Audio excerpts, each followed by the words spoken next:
आता गाईस आम्ही आता भाईंदरपाड्यात आहेत. हे बघा मंदिर भाईंदरपाड्यात. डायरेक्ट चालून चालून थकलो ना आता जेवायला आलो. नंतर आम्ही झोपलेलो होतो मंदिरात. ते मंदिरात झोपलेलो तर आता आम्हाला जेवायला बोलावं लागेल. भरपूर लाईन आहे. थोडे वेळ लागेल आम्हाला पुसता ही लाईन बघा थोडी मोठी. तुझी हालत काय झाली? झोपलेलोच ना तू? तुला बोलवला तेव्हा माझा मामू पण आहे इकडं. आणि फार मोठी लाईन. हायवे कर का नाही?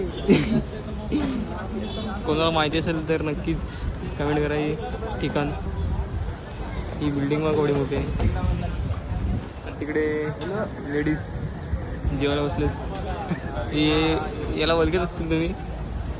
नाही वलगत जेवायला बसलेत.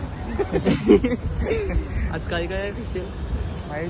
पापड दाल भात अजून काय आहे? भाजी वाटते. भाजी कुठल्याही भाजी नंतर दाखवतो जेवण ना. जेवायच्या टायमाला दाखवतो. चला थंडा पण जेवायचे ताटले आणि चटणी आहे, भात आहे, डाळ आहे, पापड आहे, कांदा आहे. सर्व बसलेत आमचा ग्रुप. या जेवायला सर्वांनी जेवायला. मी बघा सगळी बसतात गोलची. लेट आणले फार. मी पण जेवण घेतो नंतर दाखवतो. आमच्या पालखीत काय जगदीश पाटील दादा पण म्हणून सुद्धा काहीतरी बोलते. काय बोलतो म्हणून सुद्धा? नागल्याचा शेठ माणूस पण आहे ना. आणि जगदीश पाटील पण आहे तिकडे. जगदीश पाटील भाऊ पण आहे. नागल्याचा शेठ माणूस इकडे ना. जगदीश जाधव अशा आणि जगदीश पाटील. ब्लॉगिंग मध्ये तुम्हाला दिसेल सगळं. ही दादाची घरातली पालखी. हे दादाच्या घरात पालखी असते. देतो नागल्याचा शेट माणूस इकडे हे नागल्याचे शेट माणूस आहे. भिवंडीमध्ये सर्व काम समाज कार्य करतात. हे बघा ओळख करून देतात दादा. चला तर काही दादाने ओळख करून दिली आम्हाला.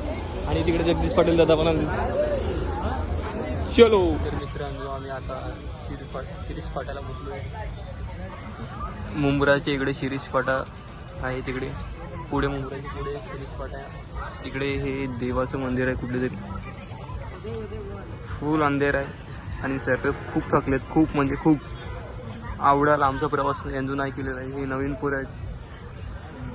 इकडे नवीन पोरं आहे. इकडे मी तर आलता पहिले तर मला काय आवड वाटलं नाही. ही नवीन पोरं आहेत आमच्याकडची.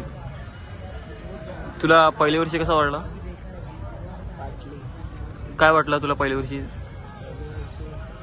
सांग, जोरात बोल थोडा. लवकर. पहिल्या वर्षी एक्सपिरियन्स. पुढच्या वर्षी सांगतोस?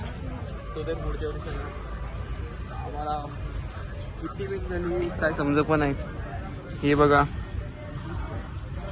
11:15 झालेत. जेवण झालं नाही. जेवण खालती आहे. जेवण ना खालती आहे हायवेच्या बाजूलाच. कारण की रस्त्याचं काम चालू होतं इकडे तेव्हा.